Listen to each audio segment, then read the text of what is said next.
अस्सलाम वालेकुम guys, welcome to my channel. तो सबसे पहले आज हमने हेलो वर्ल्ड का प्रोग्राम किस तरह राइट करते हैं पाइथन में वो लिखने है। तो हमने जुपिटर नोटबुक ओपन करनी है उसके लिए। तो ये हमारे पास जुपिटर नोटबुक ओपन होगी।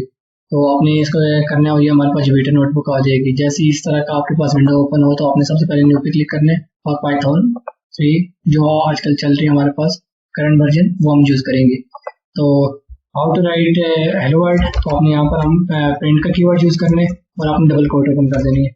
तो आप सिंगल कोड यूज़ करेंगे, डबल कोड ये आपकी मर्जी है, दोनों में सेम एग्जीक्यूट होगा। तो ये देखिए सिंगल कोड यूज़ किया तो आपके पास हेलो वर्ल्ड एग्जीक्यूट हो गया। इस तरह अगर आप प्रिंट में डबल कोड भी यूज़ करेंगे तो आपके पास सेम ही आंसर आएगा। तो ये आप देखेंगे जैसे आप रन पे क्लिक करेंगे तो ये हमारे पास हेलो वर्ल्ड आ गया।